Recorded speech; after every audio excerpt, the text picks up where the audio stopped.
So I'm on the roof of the Shragge family in Phoenix, Arizona, where they've experienced quite a bit of wind damage from the recent storms.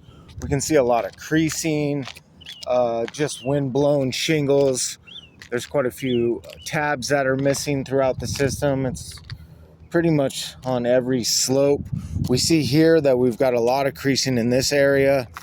So what I'm going to do is I'm going to do a removal and reset of one of these 3-tab shingles. The one I've selected is this one here. We see that it's been flopping around in the wind. It's got a massive crease through it. So I'm going to go ahead and first set the camera up, make sure that everyone can view the work in progress.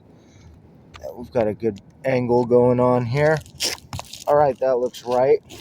So next, what I want to do is make sure that I set myself up for success with some gloves and pinpoint exactly what needs to happen. So we've got a 3-tab shingle. The shingle starts right here and it goes to right here.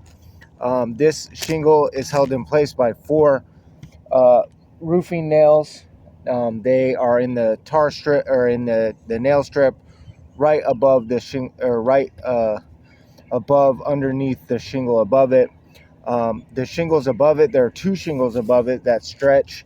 One stretches about 8 inches, then the rest runs the duration of the shingle that we're trying to remove. So we have 2 shingles up here. These shingles have nails in their nail strip, 1, 2, 3, 4. So we have a total of 8 nails that go through this shingle that we're going to need to adjust in order to get this out. So first, what we're going to want to do is we're going to need to break the seal strip of the shingle above it. So our shingle starts right here. So we will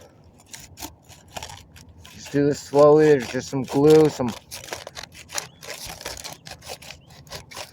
from the previous nail strip that holds this in place. You just want to break that free. So I think that we've been able to do that. Yeah, so now that's free. What we need to do now is get the nails removed from underneath the shingle. We'll start right here. There's usually one right here on this end. Boom, got it. One right there, got it.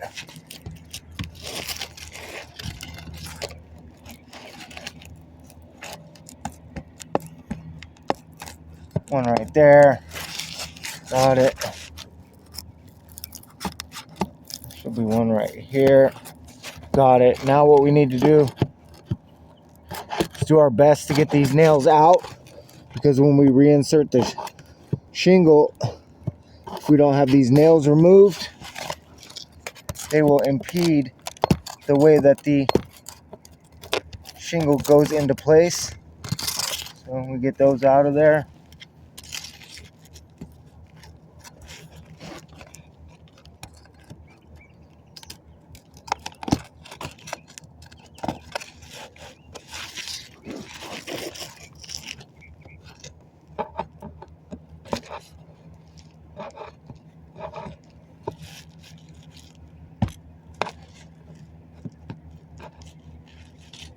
that nail's not going to come out. All right, now we also have the 4 in the back that are in the nail strip of the row above it. So what we do is we just get under there with our hand or pry bar and just kind of pop it loose. Same thing we did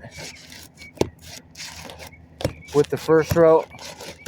We're just trying to get the shingle to break free and rise above that nail so we don't have to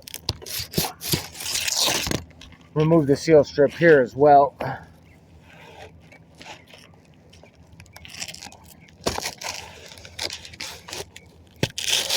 Alright, so we've got the the shingle free. As you can see, go ahead and shake it off. It's got quite a bit of granule loss. We see some granule loss on these shingles as well as we remove this one. Now we're going to go ahead and attempt the reinsertion of this shingle. What we're going to want to do is get it lined up straight.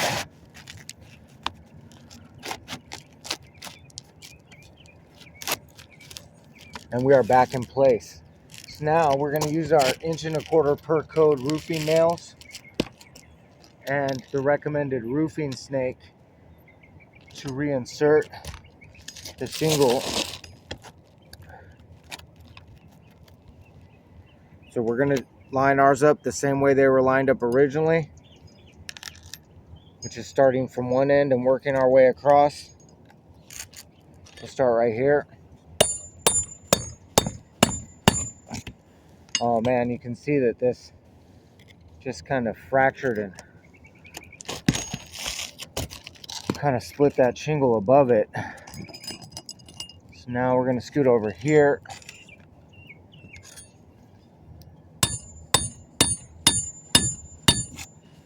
Two.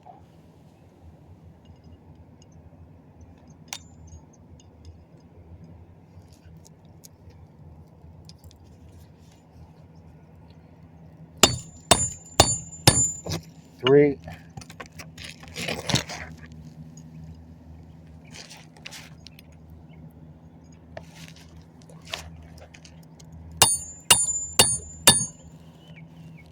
And four.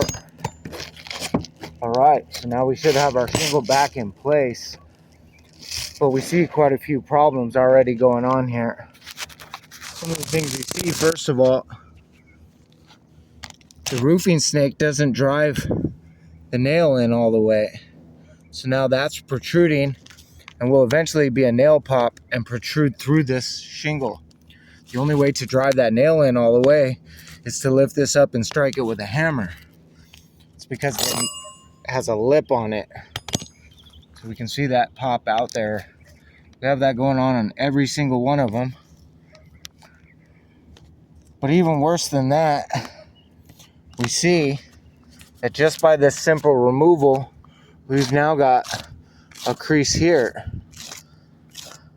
You can see a crease there and this crease here. We see an impact mark here from the roofing snake. We see one here as well. And here, this fractures the fiberglass and makes the granules come loose. So by removing and reinserting this shingle, now we have two damaged shingles above it with nails that aren't in all the way that will eventually become a much bigger problem. By removing and replacing this shingle on such, an old system with so much damage throughout the roof, it just does more damage. This is not going to be warranted and it's considered a fail.